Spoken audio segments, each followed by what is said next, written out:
record our session and share that online. So if you are, if you're happy with that, fantastic, thank you. And if you'd like to, please do turn cameras off and also mute as well. But I think it's a really powerful way to share the discussions that we're having today, with lots of different people who are not able to attend. So what's this all about today? And, what are we going to be doing? Let's have a look. So in terms of this morning, I'd like to introduce you to our panelists, as I said earlier. And then what we'd like to do is to just really talk about some of the challenges which are really specific to these two industries. At STEM as a whole has so many challenges for diversity and inclusion, but actually I think aviation and aerospace, having now been around for some time, I've been involved in it for some time, and I've seen specific challenges, and I know our panelists will have faced their own challenges and barriers along the way to get to where they are. And this second question about how do we accelerate this progress? So, are we going to keep having the panels and having the discussions? And, most companies now have an EDI specialist, but actually, is it making a difference? And it will be great to have that discussion. There's not a huge amount of us on the call, which is actually really good for us to be able to have those Q&A sessions, but also some of those discussions as well. So who are we all? I can recognise lots of you on the call. However, there's a few new joiners that I haven't met today. So I'm Conchana Gamage. I am the founder and director of the Aviatrix project. Now that started in 2015. I've been in education for about 15 years of my life. I grew up in Sri Lanka wanting to be a pilot, but actually never got there because of financial challenges, family commitments, all the sorts of things that our panelists will talk about. I feel like we've all gone through those. But I got my PPL in my 30s, early 30s, and I was really frustrated by the lack of STEM education that was going on in schools, or the cohesiveness of it, and the fact that I didn't feel that it was high quality. And that really is what led me to set up the Aviatrix project. I also work for STEM Point East as a STEM engagement coordinator, which is another way that I work with schools and businesses to bridge that gap between STEM and education. So that's a little about me, and I'll chair the panel for you today. But without further ado, let me introduce you to Hannah Nobbs. Now, Hannah, I think we met Hannah some time ago at probably Henstridge Airfield, but over to you. So tell us a little bit about who you are and why you're so involved in aviation and aerospace. Good morning, everybody. It's a bit unnerving talking, but I can't see an audience, but I'll give it my best bet. So I'm Hannah Nobbs. I'm currently a space policy specialist at the CAA, and it's been quite an exciting route to get here. So I've been in aviation since about 2002. No family connections or background to aviation, so this has all been from little bits of inspiration I've picked up along the way that I've ended where I am. So I spent 10 years as an aerospace engineer. This is working for a helicopter manufacturer down in the West Country where I met Kanchana. This went right through from preliminary design of a helicopter all the way to design, testing and in service for what is now the UK Coast Guard AW189. This led me to looking quite a lot into search and rescue. So I went to then join the Royal National Lifeboat Institute, and I spent about 2.5 years there looking at drones for search and rescue and technologies to help with future life saving, which was, I loved that job. But then there was an advert for a role at the Civil Aviation Authority, an organisation that I knew a lot about from the perspective of having a PPLH, but they were looking at trying to develop space regulations. So over the last few years, I've been working with them to do that. And the regulations to enable spaceflight from the UK are about to come into force. So from the end of July, hopefully people will start to be able to apply for licenses from the UK, which is very exciting. So there's been a few challenges along the way, and I'm sure we'll cover those, but there's also been an absolute wealth of opportunity in the aviation and aerospace industry. And I'm looking forward to discussing that with you all today. Yeah. Thank you so much, Hannah. Lovely to see you again. And our next panelist will be Michelle de Graaf. Now, Michelle, you're a captain at EasyJet, and we only met actually a few months ago, thanks to the pandemic, and we worked together on quite a number of outreach events. So what's your story? Yeah, so morning, everyone. So my name is Michelle de Graaf, and I'm a captain at EasyJet. So I've been flying for EasyJet now for around about 10 years. I've been a captain for about 5 years, and I started my flight training back in 2008. I knew I wanted to be a pilot from a very young age, and I've been really lucky in my journey. I was born in Kenya and I had family in Holland, so I travelled quite a lot from a very young age. So I was exposed to aviation and that industry from a very young age. My uncle is also an aircraft engineer in Holland, so there was a little bit of a connection there. I used to go and visit him at his flying school. I'm in Holland as well. And I think in my journey, I think I've been quite lucky with how I've been able to progress in my career. And it really made me think the other day, because I was thinking, what am I going to be bringing to the conversation? But then I think the way that I've been really lucky, and I can pinpoint those areas where I've been lucky and where I've been allowed to do the job that I want to do in this very specialist job. I can pick those areas that maybe other people haven't had that support, haven't had that exposure. And those are the areas that I'd like to talk about later on today, and just really focus on as we go forwards. So I've worked with Kanchana quite a few times now. I've become a STEM ambassador through the pandemic, and I've done quite a lot of volunteering with other charities. And I think for me, it's nice for me to get myself out there and show young people the job that I do, something that challenges stereotypes, and it just gives them an idea of what they can achieve as they grow up. Absolutely. Thank you. Look forward to hearing from you a bit later on, Michelle. Now, Kathan, yours is an interesting story, isn't it? Because actually you are the UK's youngest flight instructor, and you know, I know you've done some amazing things. So how did you get into flying? Yeah, so I wanted to get into flying since a very young age, since I was about 3 years old. So some of you may know the story, but my dad used to actually take me to a local airport in India. So I actually grew up in India and moved to London in 2010 because my dad was sponsored to work in London. And then I moved after him, and always wanted to become a pilot. Used to go to the airport and always wondered how those, big planes actually go up in the air. So moved to London, started studying here, and then I joined Air Cadets, and from there I got my first ever flying hour. And as soon as I got in the air, it's like, yes, this is for me. I really want to actually, push it forward. So I got my PPL in 2017, and then worked at the airfield, built lots and lots of flying hours.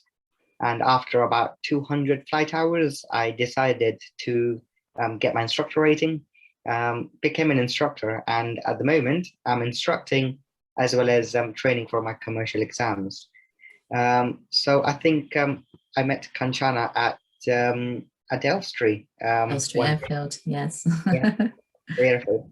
And yeah, always wanted to be involved with giving back, with volunteering in aviation. So I think this is a great way for me to express my opinions on some of the difficulties I've overcome, and also what we can actually do to actually, fix this situation.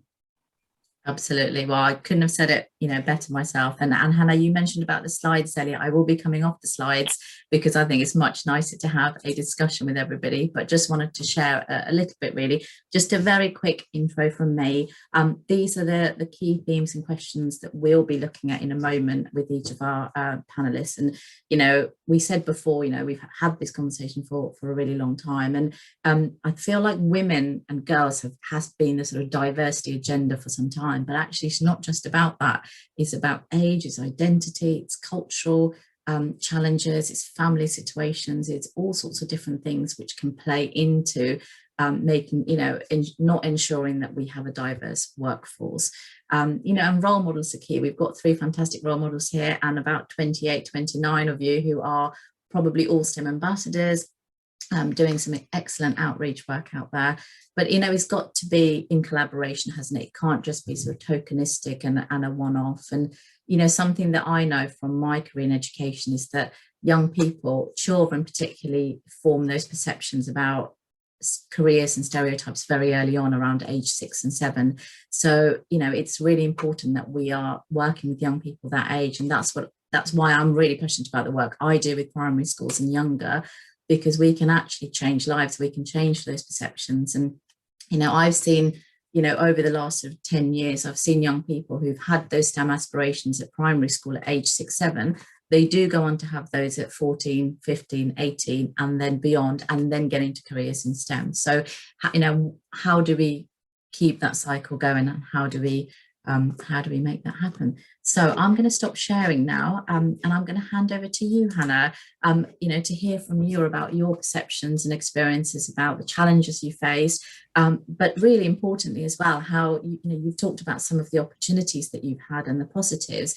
You know, what have they been like, and how can we maybe emulate some of those for other people, so that they're successful too? Thanks, Kanchana. It was good to have to think about these things, because as you go through a career, you tend to focus on all the positive bits and the exciting bits about the industry, and you tend to gloss over some of the challenges. And it's only really as I've got older that I look back and I can see some of the little turning points. I think a really good example of, and this is a social assumption that is made without any intent to be. You know, we talk a lot about unconscious bias. I don't believe that this was really a attempt to stop me going down a path, but it did. So I was interested in doing aerospace engineering, and I went to a hangar at the local airfield where there was a maintenance facility, and I said, is there any chance of doing some work experience, some shadowing of the things that are happening in the hangar, because it's really exciting. And I was told outright by the maintenance manager that absolutely not, because all I would do was distract the men as a 18-year-old enthusiastic girl. And I just took this as read. I just sort of laughed it off, and off I went to pursue a completely different type of engineering. So the degree I did was actually very theoretical. I didn't get to see an aircraft until I'd sort of finished my degree. And I do wonder whether I might have gone down a different path had I seen and had exposure to the practical elements of licensing. So there are those sort of underlying assumptions, I think, that are made in society that still, that was 15 years ago. I'd like to think it is different now, but I think the numbers coming through of women are still very small. But as a positive, as an engineer, I have worked with people from so many different places, so many different backgrounds, different countries, different life experiences. And I would say that it is a career that focuses on people's abilities rather than where they come from, and that diversity in thought in what is actually a really creative environment is very, very important.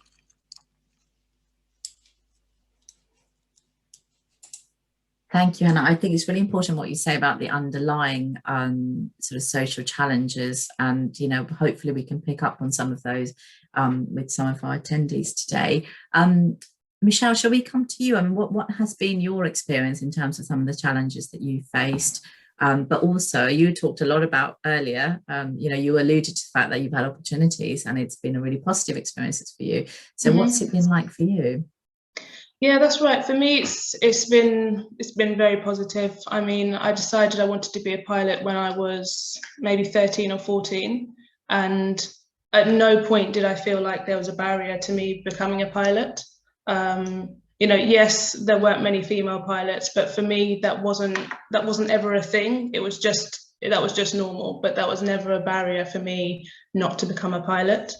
And like I said before, you know, I've had exposure of aviation, aeroplanes from a very young age. So maybe just created a kind of norm for me. My parents were very supportive. I always had a lot of support from them to achieve whatever I wanted to do.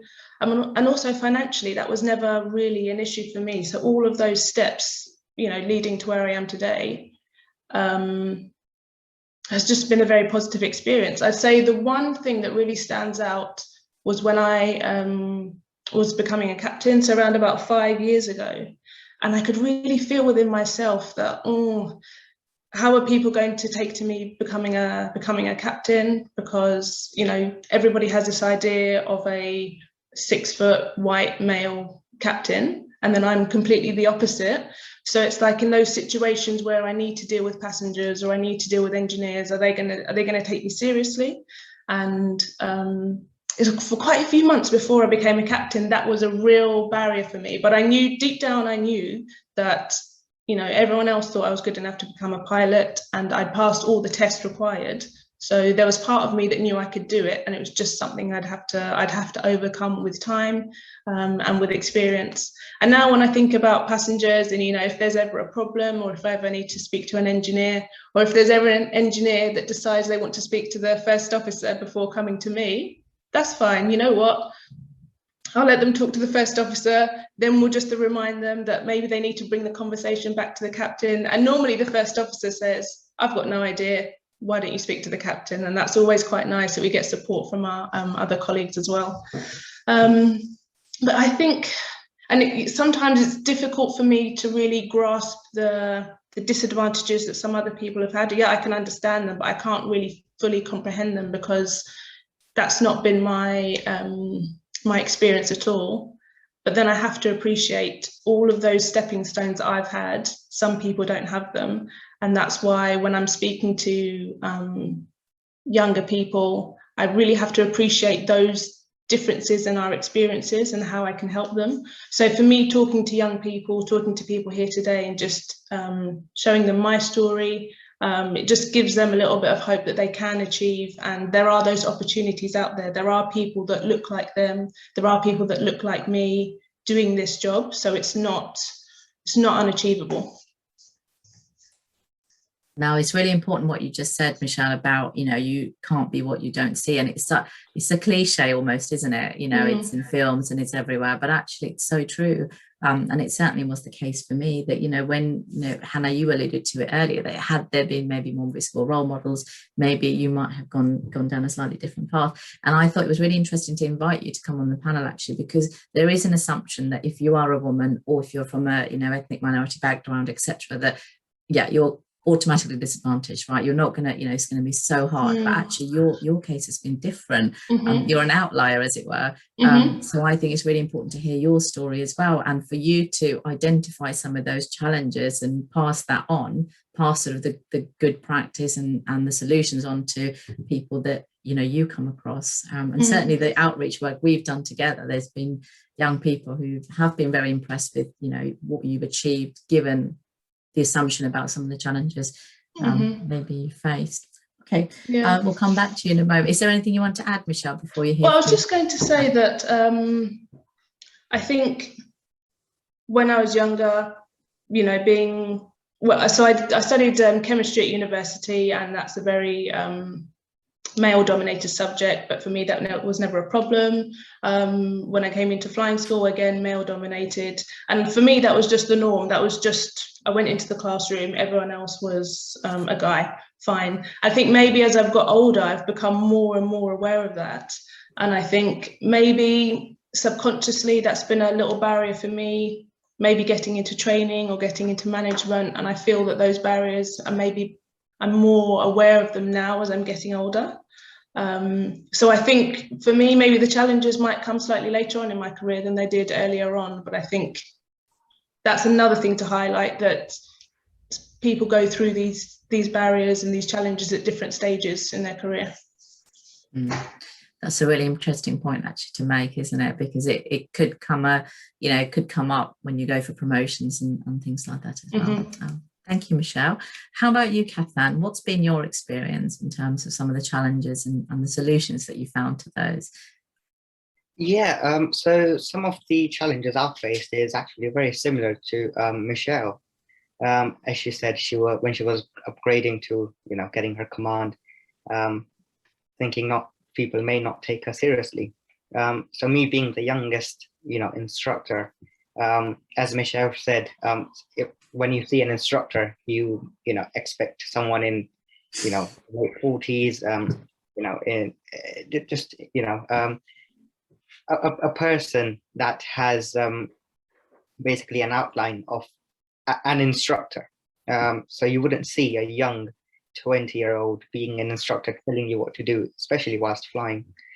So that's one of my biggest challenges, because when you're flying, it's very, very serious stuff, especially in the air. So when I'm telling them what to do, because I've got to remember that I'm flying with, people who are older than my dad's age. So it's like I've got to respect them, but I've also got to tell them in a way that will not disrespect them.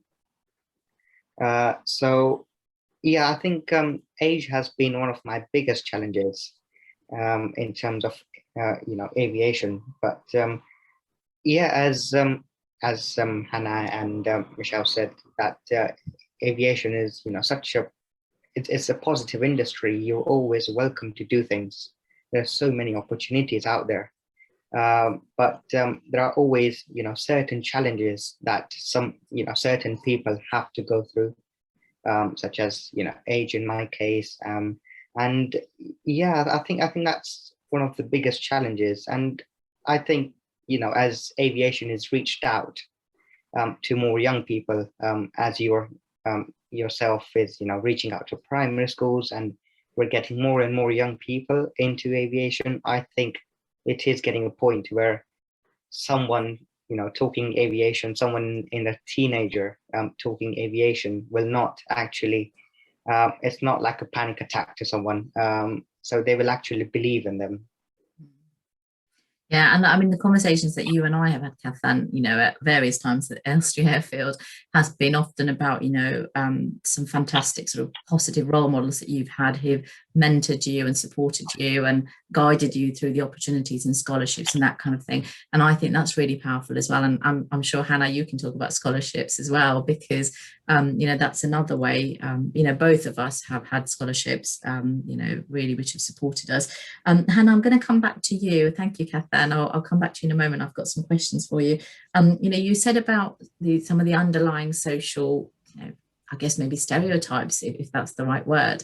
What's your opinion now that you're obviously flying helicopters at the moment and doing all sorts of amazing things with those, and you're an aeronautical engineer, you're doing some space flight, you're involved, I feel like, in lots of different pockets of aviation and aerospace. Do you feel like it's changed since you first walked into that airfield 15 or so years ago? In some aspects, and in the positive aspects, it hasn't changed in a good way, in that aviation is an environment of people with absolute passions in it, and they want to share their passion with people that show an interest. And that is something that I've not seen wane. So that passion for people to encourage others to experience aviation is there. Some other things are stubbornly frustrating. So, for example, I've just started flying helicopters commercially, and I was very fortunate. I was invited to fly for the G7, and there were 22 pilots, and I still happened to just be the only female that was in that group, and I was welcomed, and it was a great experience. But I do think it's a shame there just weren't more. And especially in the helicopter world, the percentage of female in the commercial part of it is absolutely tiny. But I still think these barriers are fairly society-wide barriers. It costs a huge amount of money to get there, absolutely huge. And as you say, I've benefited from scholarships, and I wouldn't have had the chance to even start that journey without a very significant scholarship. And how we break down those barriers is an interesting one, because I think it's also one about risk perception, and that still is quite a lot of encouragement of young girls not to take risks, whereas young boys taking risks can be considered to be, you know, adventurous and go-getting. And these are really, really subtle, absolutely subtle, nuanced things. But I do think they build up over time to affect confidence to go for stuff. So I've taken the approach that a lot of my male colleagues have, which is just go for everything. And I've been told no a lot of times, but I've also been told yes and been given chances. So it's a really difficult one. But I think just encouraging people to explore and be a little bit less risk adverse in what they're aiming for is a good start. It's so interesting what you say, Hannah. I know I've noticed that I've got a 3-year-old and a 9-year-old, and I've noticed boys.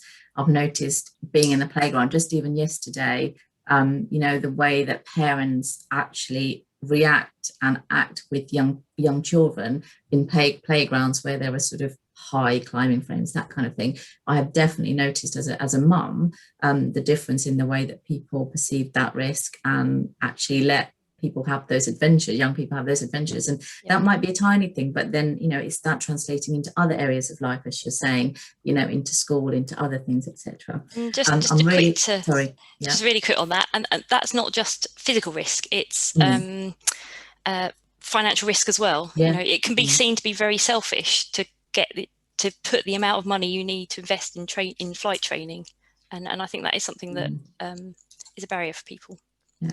I'm going to have one more question with Michelle, and then I'm going to open it up to our sort of attendees, because I'm sure there'll be comments and questions from lots of people, you know, in the audience. Michelle, one of the challenges that, you know, I've come across quite a lot, you know, personally, but also with people that I've worked with, you know, with the aviatrix and in my role at STEMpoint, is that, you know, how on earth do you get into commercial flying, for example, if you already have a young family? So, you know, it's maybe easier, and this is coming from me, I'm outside of it, I'm not a commercial pilot. So, you know, how do people get into that? Do you think that's a huge barrier if you've already got a young family, in terms of some of the training you have to go off and do all over the world, you know, maybe some of the rosters, maybe, you know, some of the policies, maternity policies, etc. So what's your view on that?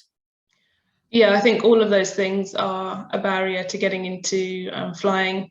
You know, if you've got a young family, because it's such a huge financial commitment, and even after you've spent 120,000, you know, it's 18 months of training up to 2 years, and then after that you're not guaranteed a job. There's still more work to do. You're not guaranteed to be living within an hour or 2 hours of your home. You could be, you know, moved around all over the place. So these are huge, you know, huge barriers for getting into flying. Again, I've been lucky. I've been based at Gatwick for 10 years. Yes, I've had the opportunity to move around, but, you know, essentially I've been very stable in my basing with EasyJet. And I know for some other people that's it's not been the same. I can't talk personally about having a young family because I don't have children, but I think people do it, you know, men and women, people do it. And people do it when they've had their previous career, when they've got kids that are a young age, when kids are at secondary school. I think it's just about finding what works best for your family, and just being aware that after 18 months, you're not guaranteed that job half an hour down the road. But in time, it can all come back to, you know, within 5 years, let's say, it can all come back to where you're in a stable job. You've got the work pattern that you want. Maybe you want some flexible working time that you've arranged with your company. There are those options out there. It's just tricky to get into it. And when you see lots of pilots coming into flying at 25 that live at home, that are free spirits, they don't mind going to Paris for 6 months and then off to Madrid for 7 months. You know, they're quite happy to do that because it's exciting. But when you've got people at home that you need to come back to and that you want to be with, you know, this your family, then it's a whole other barrier that that definitely gets in the way. But people do it. So, you know, there are solutions out there. It's just about finding what works for you. I think it's a very personal decision to make. Definitely. No, I agree with you. And I think, you know, it's some mentoring that that's going on that I've seen that, you know, we're also part of, really does help as well. And we've partnered with EasyJet actually, and they are, you know, as you know, they've obviously got a huge target to try and get more women in aviation. And there's a survey at the moment going out about, you know, female trainers and, you know, why there aren't sort of training captains essentially who are female who want to be involved. So there's lots happening, and I feel like the conversation has exploded really since the pandemic. It's really brought to the fore that there are so many inequalities in society that Hannah was alluding to. It's not just within these two industries, it's actually all over society, and then that obviously feeds into these amazing STEM careers that people are trying to get into. Well, thank you to all three of you. I'm conscious that I'm sure there are lots and lots of questions, maybe even comments, disagreements, agreements. You know, please feel free to unmute or use cameras, etc. However you feel comfortable, or on the chat. Be great to hear if you have any thoughts about you know, what our panelists have said this morning. So I'll open the floor to you. Don't be shy.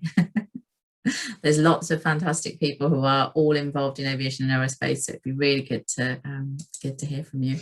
Notice 1 or 2 EasyJet pilots on here as well.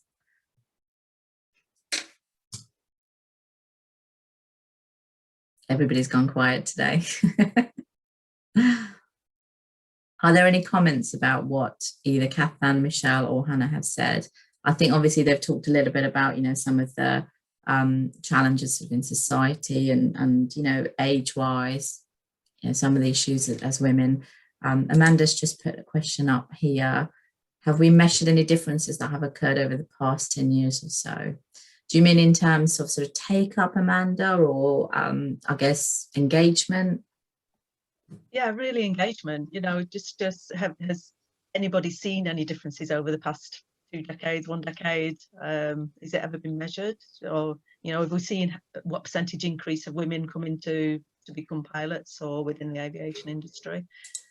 That type of question. That's just my yeah. Hannah, is there anything from an engineering point of view you can mention? Have you seen, has there been an increase? Has there been any research? So anecdotally, I've not heard of there being much of an increase in, say, the last 10 years. But I know, so the Royal Aeronautical Society did a report, I think it was 2016. I don't know if there's been one since that. So that was quite a good sort of benchmark point. So I don't know if there's another one available since that could show a slight change. They haven't done, I think they're in the process of it because they have a diversity and inclusion working group who are putting together panels and gathering research, but certainly the 2016 report. And in terms of commercial pilots, Michelle, correct me if I'm wrong, but I haven't seen, you know, that there has been a huge difference, you know, gone worldwide. But you look at countries like India, where there's a huge amount, you know, 12% of female pilots, commercial pilots, and then the rest of the world sort of somewhere around sort of 4 to 5%. And yeah, that's true. Is Kathan teaching any more female students? Has he seen any increase? Yes. So I've actually seen the record of all the students before I started to learn up until now. And I've definitely seen an increase in how many female pilots I'm teaching at the moment, as well as in the flight school. So when I started teaching 2 years ago, I had practically no female pilots students who I was teaching, but now I'm training at least 6 or 7 female students. That's good. We're doing the same. So we're a flight school as well. So it's just interesting, hence the question. Thank you. Thank you. For Amanda, where are you based? Sywell Aerodrome. Ah, Sywell. Very nice. Nice place to work. Here it is. There's a few more questions for different panelists, so I'll just go through these.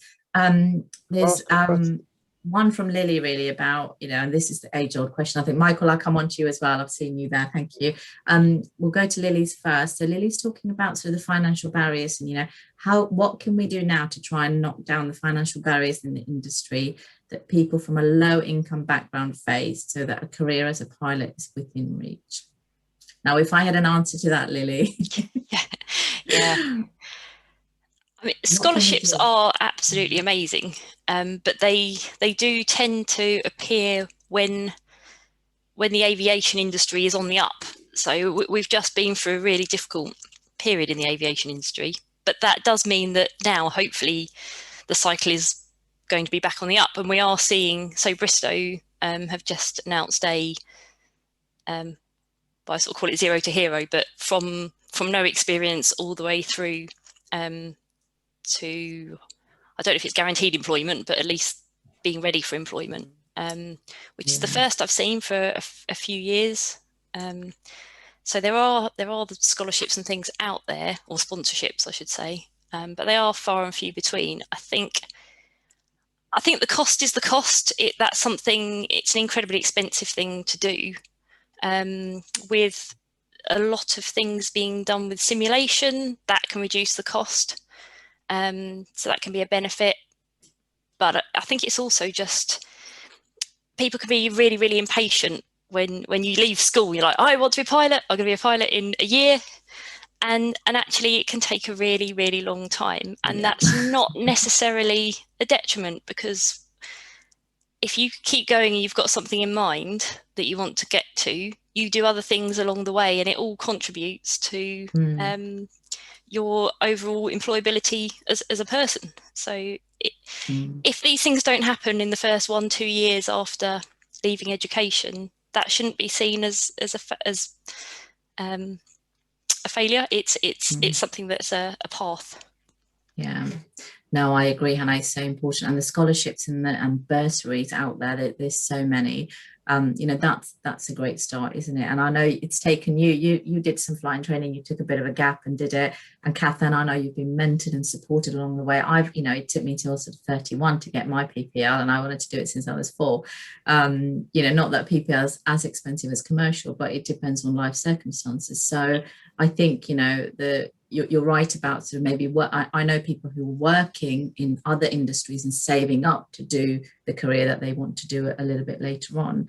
But Michelle, you said it earlier, is finding whatever way you can, isn't it? And giving yourself that time scale to do it as well. We're getting lots of questions. Hannah, this one's specifically for you, but let me come on to Michael first. Michael, you had a comment or a question earlier. Yeah, it's a comment really about what we've just been talking about the finances. I've come across many youngsters who want to fly, who will not fly because they cannot finance it and never will be able to. And there is no route out of this, no apparent route out of this for these youngsters. I agree with what you've been saying about, you can't expect to just step into a sort of the golden sunlit uplands when you leave school, much as it would be great if it was there. But scholarships are the tip of the iceberg, and they're a bit of a diversion. If you get one, it's great. And I would agree with what you're saying, because I got into this for a scholarship, and it still then took me 15 years, because even having a PPL paid for, that is such a tiny fraction of the cost it takes to get there. So I agree with what you're saying. So where I found it helpful with youngsters, perhaps if they're like 15 or 16, is to make sure they have somebody who will mentor them in some way. There's this may be a long haul, because there will be issues about their family as well. They may not have very supportive parents who actually need you to get out of home and start earning. And this is where hundreds and hundreds of youngsters are, of all sort of types that need encouragement. And until we do that, I personally don't think it'll change, because when you get to 20, 21, 22, frankly, they're crushed by then. And I think it's very easy for us, because I certainly got my flying. I got lucky.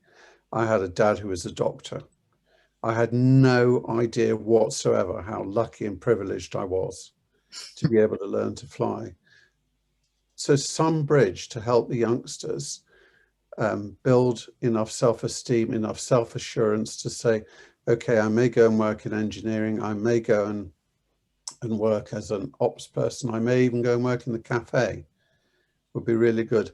I've met a lot of people in my work who have taken that route, then been cabin crew, and then had an opportunity through their airline sponsorship scheme, sometimes after 8 or 9 years, you know, in the cabin, which has got to be one of the hardest jobs known in creation, to be a member of cabin crew on flight. I just don't know how they cope with it, really. And I think it's mapping out those routes and having someone who will be available long term with them. And God knows how you create this, but unless we do, it's just not going to happen. Because even at my best part of my career, when I was earning well, I couldn't have forked out 120,000 quid. And no, I agree, Michael, with, you know, it's very good. What I've loved hearing your panel talking is the amazing achievements. And it wasn't just because it sort of fell lucky for them.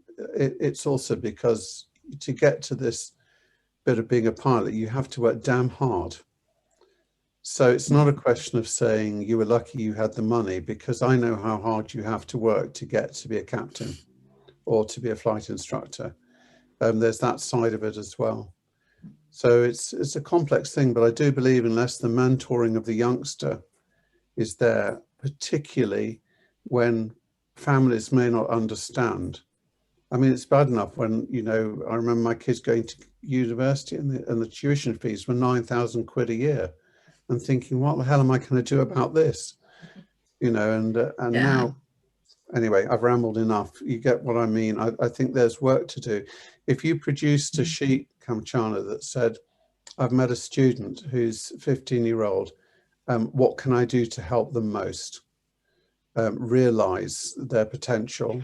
That will be a great sort of checklist to have. Well, Michael, we met in 2016 at Bodmin Airfield for our first ever aviation day. Incredible. And we worked with Bodmin College, and you'll be pleased to know that one of the young girls who we met there that day had never considered aviation, and we did mentor her, and she's now studying to be an aeronautical engineer. So we can't do a lot, as you know. I run an organization that has no money, you know, aviation, of course, but actually what I am rich in is incredible amount of volunteers, and we do mentoring, but it's not in the scale that's needed. But even if it's 3 a year for me, or over a long period of time, and we do mentoring sort of over a year or 2 years plus, you know, it does make a difference. But I agree with you. I think, you know, mentoring is you know, it can help. And Kathan, can you add to this? I know there's a lot of hands up as well. I will come back to you all. Yeah, in a way, I've got to feel lucky that I was mentored in a good way. Yes, young people, because especially my background, no one works in aviation, no one comes from aviation. So me telling my parents, it's like, I want to go fly a plane, which is going to cost me £200 an hour. It's like, it's mental. So somebody being there, guiding me on how I can actually go about that. If not, how can I actually, you know, make money myself and then spend it on flying? So somebody there to support me, which was there. I had a lot of mentors throughout my training, which has got me here. So I definitely agree with Michael there. And I must admit, there are programs out there, such as Resilient Pilot. Not sure if you've heard of it, but they take anyone who wants to become a pilot. There are pilots who volunteer and be a mentor for all the young people, and they actually mentor every week. So you get a guidance every week. So I think there are programs out there, but I think it does need a bit more improvement as well. And Kathan, you're right. It's funny, the programs which are available are ones that we're doing for ourselves. You know, it's pilots for pilots or engineers, supporting engineers. You know, I'm not seeing really yet big companies with money actually putting money where, you know, putting that money into it and saying, right, we're going to do this, we're going to have this specific mentoring program. I'm not seeing that happening, you know, in a very sustained way yet, but you know, it is an incredible community and people are supporting each other, and I've seen more of that in the pandemic. Absolutely. Really. And I think when there is a shortage of, you know, pilots, I think the big companies should get together, or at least do it themselves, and say, we are going to sponsor this company, we're going to provide these many pilots to mentor these many cadets. I think that's the step forward to actually say, yes, we're doing something to, you know, to provide some help to the young people. We're not providing them financially, which it's okay if they can't, but to just guide them in the right way. I think that's also a step forward. Absolutely, I couldn't agree more. And you know, I know you've completely benefited from that amazing mentoring that you've had. Billy, you have your hand up there. Is there a question? Is there a comment that you'd like to make? Oh yeah, sorry, I think you kind of answered my question anyway. I was kind of Michael essentially told my story, I think, and I was just going to sort of comment on that. In that, well, to be honest, I didn't really know much about aviation until I joined the engineering field. I work as an electronic engineer for a large aerospace company, and it's with that I sort of got really interested in aviation and aerospace. And I was just kind of going to comment as well that my biggest barrier at the moment is the financial side of things. I think even though I work for a big company and I work on planes and with planes every day, I still can't. It's that financial barrier at the moment that I just can't get over. I'm an active STEM ambassador as well, and I find it quite almost frustrating because I'm speaking to students and I'm encouraging them into these fields and to pursue their interests. But a lot of them, especially when I'm going into disadvantaged schools, and I know they're from disadvantaged backgrounds, I know that will be a hurdle for them as well. And I don't know what else to tell them really. So I mean, I'm just asking for advice, I guess, and kind of ranting out loud. But for me, and from what I've seen and the people I speak to, it is the biggest barrier is finances. It is such an expensive hobby or thing to get into nowadays. Yeah. And unless, I guess, we do see more scholarships or more companies getting on board, we won't. I can't see how we'll see a change. Even some of the scholarships, would involve like quitting a job, which a lot of people wouldn't be able to do as well because they'll need that salary to live and survive or support family, whether that's children or parents or other family. And sort of myself included, as I said, I'm an electronics engineer. I'm earning quite a good salary now, especially for my age, but I can't sacrifice that £200 an hour or whatever. Oh, thank you, Billy. Hannah, you've unmuted. Did you want to answer or have any comments about Billy's thoughts? Yeah, I think I was in this similar sort of position to Billy when I was doing my engineering, and it's just a really slowly taking every opportunity, talking to as many different people as possible. I think, and I'm glad we heard from Billy as an engineer, because we are in danger of always focusing on the pilots and on the flying, because that's the bit that is really visible and people can see it. It's a tangible thing. But there are so many other aspects of aerospace and engineering. So it's just to tie it back to the mentoring conversation. Mentors can come in so many different forms and shapes. I mean, I would say I've had about 80 different mentors throughout my path through aviation, and they've been, most of them have, we say it's important to be mentored by people that you recognise or look like you. I would almost say the opposite. You want mentors who are so different in their experiences and all come at things with different perspectives. And just little snippets of conversations with so many different people can be a form of mentorship. And I think just creating the opportunities for people to have those, then that's got to be a positive thing. But the reason I have my hand up as well is just, and this is a question to everybody out there really, do you think that the increase in cost of university degrees in general actually makes a slightly more level playing field with those that are trying to get into aviation? Because it's always been expensive to get into aviation, but actually now, as opposed to 10 years ago, it's becoming as expensive to get into other fields. So is that likely to create a change in attitudes for people? Yeah, no, potentially. And, you know, one of the things that I've seen, I mean, certainly in our first panel, we had an engineer for BAE Systems, and she's working on the Tempest at the moment, which is very exciting. You know, but you know, she started off through apprenticeships actually, because she couldn't afford to go into university and do the degrees. Billy, I also recognise with what you're saying, because it took me till I was 31 to save up, and I've been a head teacher, a lecturer, you know, earning a fairly good salary. But like you say, the £200 to effectively burn holes in the sky. You know, it just wasn't possible. Yeah, and I it mean, was I know through lots of saving really that I managed it. Yeah, I mean, I know one day it will be possible for me because I am saving, and I'm in a job that that is relatively well paid, so I can save. But it again just makes me think of those people that can't, and I think we're just closing off, I guess, a whole graphic of people, and mentorship is obviously incredible, and I don't mean to diminish that in any way, but unless they're going to pay for some people's training, it can only go so far for a lot of people. And again, that's not to say that I 100% agree, it's so beneficial, and I've got some amazing mentors, but where it's I'll tricky, go, isn't it? the finances aren't there as well. And Sarah's just mentioned in the chat actually about the fact that, you know, if there was a student loan sort of option, and this was available till just before sort of the pandemic. I know there was a Spanish bank whose name I won't mention. You know, they did offer this sort of a loan for people, and I'm very much hoping that sort of after the pandemic that we might see more and more schemes like that, because it is the only way. I would not know where I would find £120,000. I'd have to cut my house in half, you know, and sell off the rest of it in order to do it. So yeah, it's a tricky one. Vanessa, you've had your hand up for a while.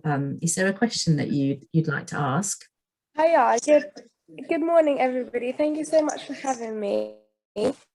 Hello? Hi, we can hear you. Yeah. I'm not sure if you can hear me all right. Can you hear me? Lovely, amazing. No, I was just going to say that I absolutely agree with Michael. Vanessa, would you mind putting your comment in the chat for us, because it's quite crackly, and I'll pick it up in just a moment.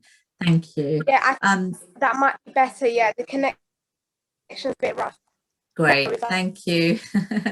Kath, I love the comments that you've made. If you haven't seen on the chat, actually, you know, she's connected to a flight school, and there's an increase of both female and male instructors. And also, you know, I really like what you said there, that people come through the airfield and actually, you know, man the office, answer the phones, cut the grass. I've cleaned airplanes before, you know, whatever it takes to get me near planes, at an airfield, you know, just do whatever. I would do it now. I don't feel like, oh, I've got a PPL, I shouldn't be doing it, it's below me. I would absolutely do it now if that meant somebody was going to take me flying, or, you know, teach me some other rating that I didn't have. Catherine, you were going to add to that. No, I was just going to say is that I think that is, you know, one of the reasons I think the airlines don't provide as many scholarships as they should, is because I think if they provide scholarships, suppose 100 a year, what they might miss out is that they might miss out people who are actually keen to, you know, go the extra mile to get their wings. They might miss out on those potential students. And, you know, that's what Kat was saying there, is people have gone the extra mile. They have, you know, spent time around aircraft, cleaning planes, and those are the people, you know, definitely credible towards a scholarship. But, you know, it's a barrier whether, you know, who are the right actually people to get that scholarship. No, it's true. It's so tricky. And, you know, I don't know who said it earlier, but, you know, it's such a complex, Michael, I think you mentioned it. It's such a complex, this, you know, we can't solve this in an hour. But that's why I wanted to sort of get the conversation started and see where we go. Hannah, there's a specific question for you around, you know, I don't know if you want to maybe answer it in the chat, just about, you know, female pilots wanting to pursue a search and rescue career, because I'm getting the sense that it's already quite niche, and women in that field, I mean, minuscule. I can't, you know, it's got to be such low percentages there. I think if that's a fairly specific question, I'd be happy to answer that offline. If yeah, no, great. Or if you want to make info or specific, or I'm happy to be contacted. Fantastic. Or if you can answer on the chat, Hannah, that would be fantastic as well.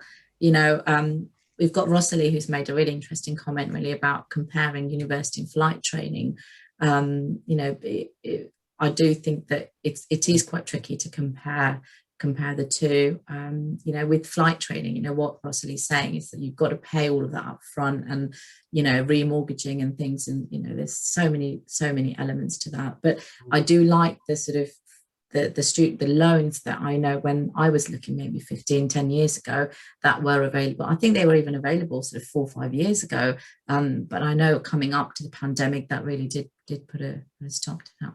Michael, you've got your hand up. Yeah, the university thing is really important. There is quite a fall off of people applying for university, particularly from those that are more disadvantaged, because the way they see it, and when I've talked to them, they don't see it as an investment for the future.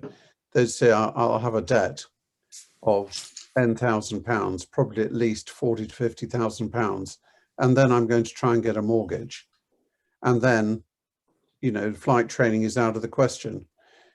And then when they earn a certain amount of money, they have to pay back their student loan.